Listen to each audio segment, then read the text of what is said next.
पण पूर्ण व्हिडिओ पहा. लेडी हायडिंग जे हॉस्पिटल्स आहे ना, बिलकुल फ्री आहे, गरिबांसाठी फ्री. हा व्हिडिओ जास्तीत जास्त शेअर करा. आपल्याला हॉस्पिटल दाखवणार नाही. हा जे रोड आपल्याला दिसत आहे तर टावरजवळ अकोल्यामध्ये आल्यानंतर अकोला टावरजवळ इथे यायचं. टावरजवळ आल्यानंतर लेडी हायडिंग्स रोड हा रोड येतो आहे पूर्व दिशेला. रोड बघत असता आपण, इथे आहे हॉस्पिटल्स आहे.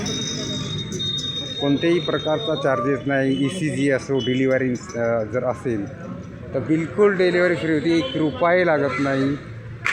सर्जरी होती. कोणत्याही प्रकारच्या महिलाला जर त्रास असेल डिलिव्हरीच्या वेळेस तर 1 रुपया लागत नाही. भरपूर व्यवस्था आहे. मी स्वतःची माझी मुलगी आणलेली आहे इथे आणि वाटलं की मला व्हिडिओ टाकावं की जास्तीत जास्त लोकांना शेअर करा.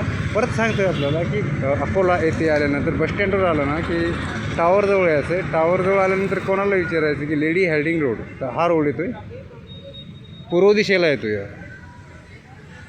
टावरकडून पूर्व दिशेला येणारा रोड डायरेक्ट इकडं तिकडून येताना उजव्या बाजूला रोड येतो. लक्षात ठेवा. कोणत्याही प्रकारचा चार्जेस लागत नाही स्त्रियांसाठी, नाहीतर लाखो रुपये गरिबांचं.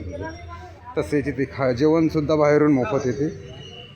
आणि लहान मुलं जे आहेत, लहान मुलांना काचात ठेवायची व्यवस्था इथे आपण बघू शकता. इथे गाड्या उभ्या आहेत. जास्त लंबा व्हिडिओ नाही करणार मी, कारण माझी मुलगी आहे, मला जायचं आहे अंतर. तर हे गाड्या उभ्या आहेत बघू शकता. याचे आराम एकदम विश्रांती बघू शकता. इथे संपूर्ण इथं जेवणसुद्धा आहेत. सकाळी 9 वाजता, कधी संध्याकाळी 7 वाजता.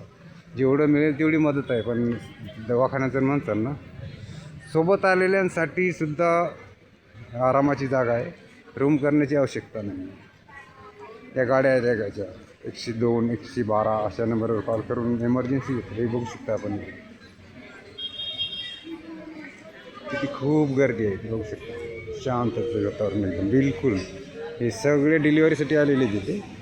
तर तिथे बघा नातेवाईकांसोबत आले. लेडी हायडिंग हॉस्पिटल म्हणजे ते तसं लिहिलेलं नाही, पण लेडी हायडिंग या नावानं ओळखलं जातं. ते जेवण येते. लहान मुलं जर वीक झाले, आजारी असतील जन्मल्याबरोबर, तर काचात मराठी भाषेत सांगायची झालं तर फ्री आहे. दूध फ्री आहे, जेवण फ्री आहे. आपल्या पेशंटसोबत एका व्यक्तीला आणि पेशंटलासुद्धा कोणत्याही प्रकारचा ऑपरेशन 1 रुपया लागतो. कोणताही त्रास नाही. बघू शकता आपण किती लोक आहेत. ज्यांना माहीत नाही ना, हा व्हिडिओ शेअर करा जास्तीत जास्त. आणि कमेंटमध्ये सध्या अडचण असतात विचारू शकता आपण. परत मी आपल्याला गेट दाखवून देतो आहे. आपण पहिल्या गेटवरून आलो, आता दुसरं बघाय किती बसली पाहिजे. सगळे सोबत आले लोक हे हॉस्पिटल्स.